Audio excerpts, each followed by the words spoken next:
Namasté, je suis Sandrine Muller-Boire, je suis guérisseuse et chamane. Je vais vous enseigner aujourd'hui comment faire votre bâton chamanique. Alors, je vais vous enseigner pourquoi et comment le faire. Je ne vais surtout pas vous expliquer quel usage en faire.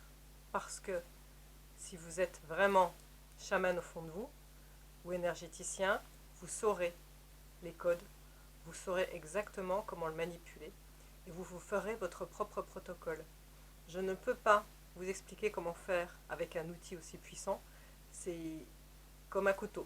Un couteau, on peut choisir de faire le mal avec ou de faire des mets délicats dans une cuisine exquise. Voilà. Donc, je n'expliquerai pas, c'est pas la peine de mettre des commentaires. Je n'expliquerai pas comment le manipuler.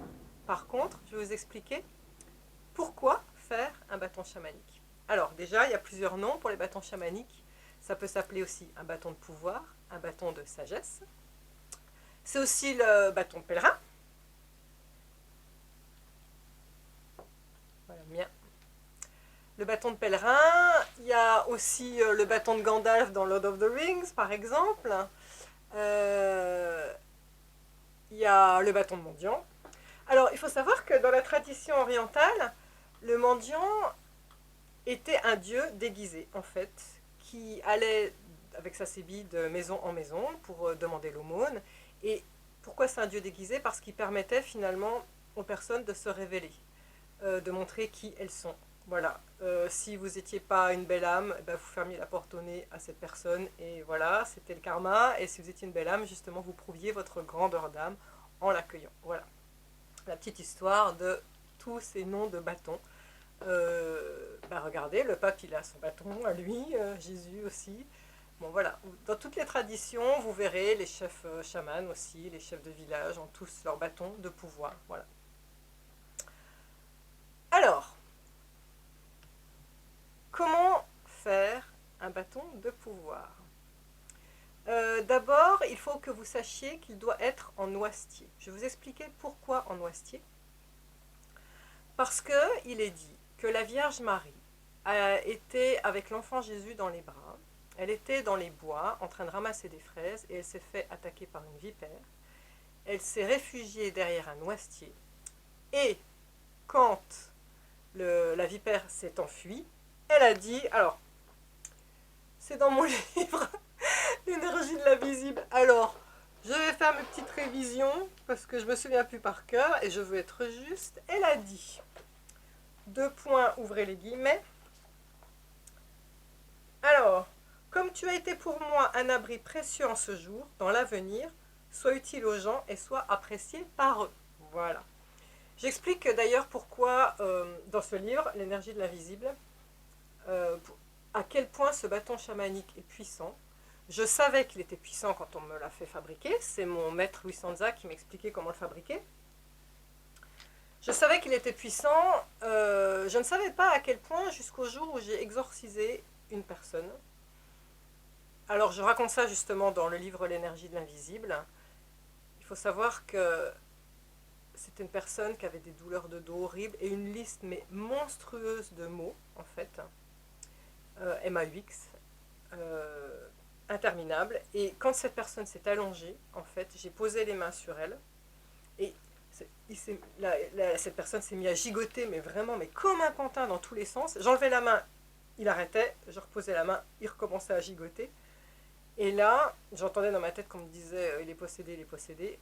Et je me suis dit, ok, on va faire le test pour que cette personne ne pense pas que c'était parce que je mettais les mains sur elle qu'il se mettait à gigoter comme ça. Je lui ai dit, voilà, je vais aller à l'autre bout de la pièce, je vais poser ce bâton chamanique sur vous. Et si vous gigotez autant, il faut qu'on parle. Et dès que j'ai posé le bâton chamanique, c'était comme dans un film. Il se mettait à trembler, mais comme si il y avait un alien à l'intérieur qui disait au secours, ça me brûle. Mais c'était hallucinant, hallucinant.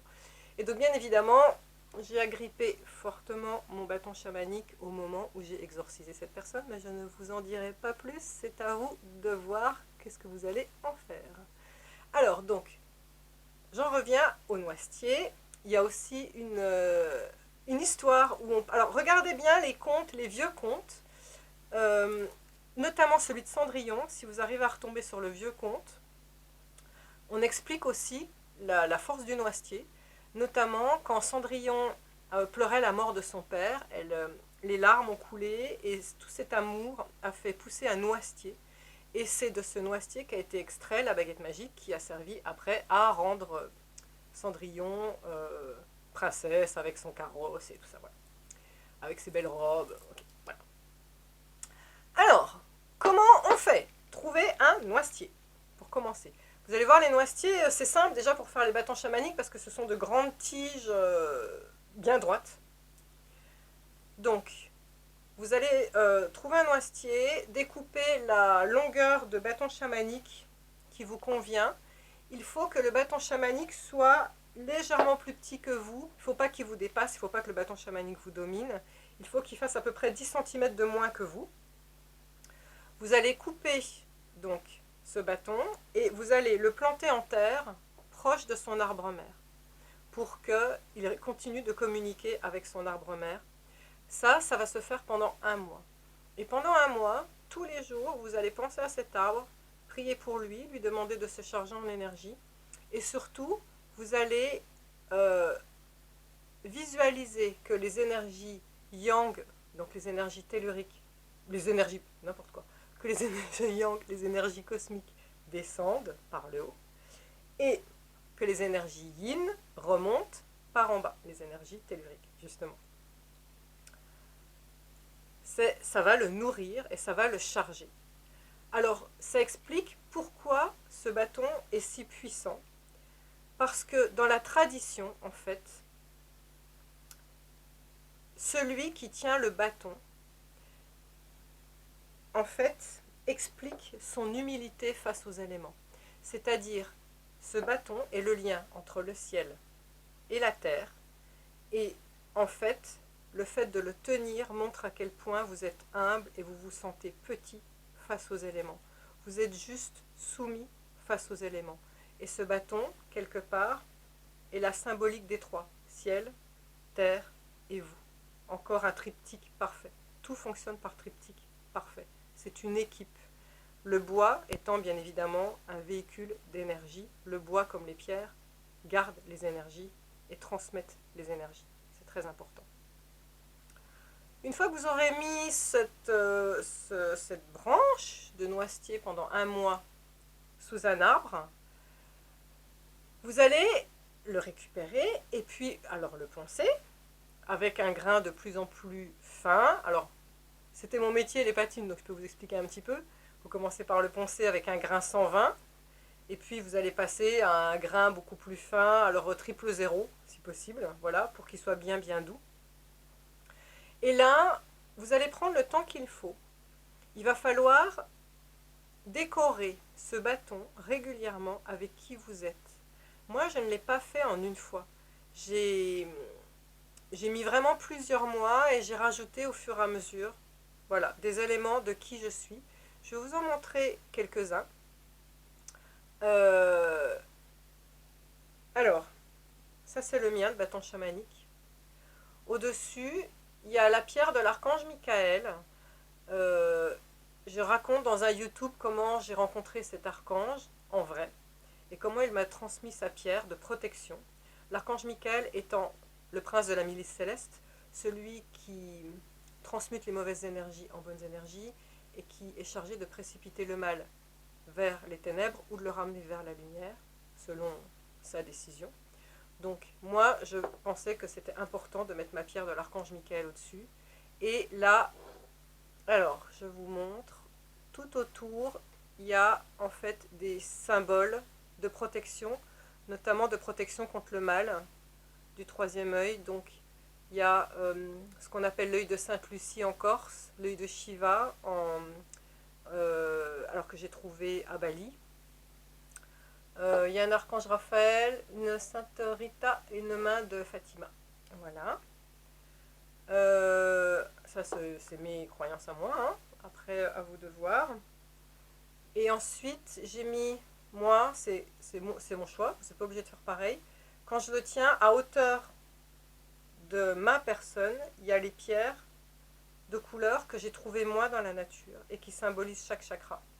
Donc bien évidemment, je commence par une pierre violette pour le troisième œil, bleu pour la gorge, vert, chakra du cœur,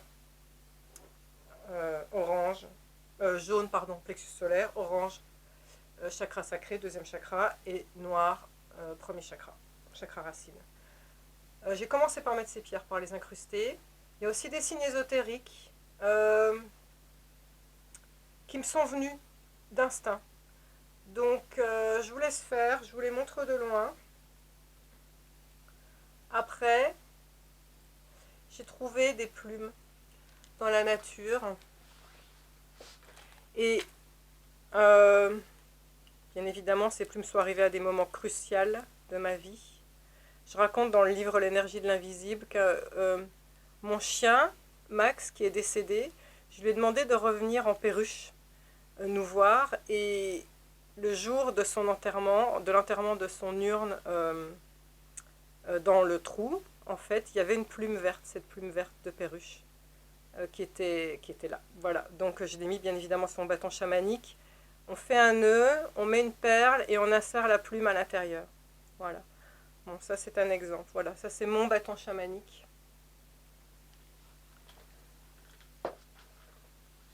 Je l'ai cérusé pour faire du blanc, mais vous n'êtes pas obligé, vous faites ce que vous voulez. Vous mettez des perles, des ficelles, de la laine, à vous de voir. Il faut que ça vous représente, parce que c'est votre force. Souvenez-vous, c'est un trio. Le ciel, la terre et vous. C'est votre force. C'est un outil sacré. Écoutez bien l'âme des mots. Sacré. Un outil sacré qui vient renforcer votre foi et surtout qui vous amène beaucoup plus de force. Croyez-moi, c'est hallucinant la force de cet outil. Pour la petite histoire, au Moyen-Âge, il y avait des guérisseurs. Et ces guérisseurs, ils avaient aussi leur bâton de pouvoir, leur bâton chamanique. Sauf qu'ils se faisaient brûler en tant que sorcières. Donc ils ont trouvé un truc, c'est qu'ils ont mis de la paille au bout du bâton pour faire comme un balai. Ceci explique pourquoi les sorcières sont toujours associées au balai. Voilà, mais à la base, c'est aussi un bâton de pouvoir, un bâton chamanique. Voilà, alors, bon loisir créatif, vous allez vous éclater à le faire, c'est vraiment génial. Et surtout, pas de commentaires pour me demander comment l'utiliser. Suivez votre cœur. Si vous êtes tombé sur ma vidéo, c'est pas par hasard. Namasté.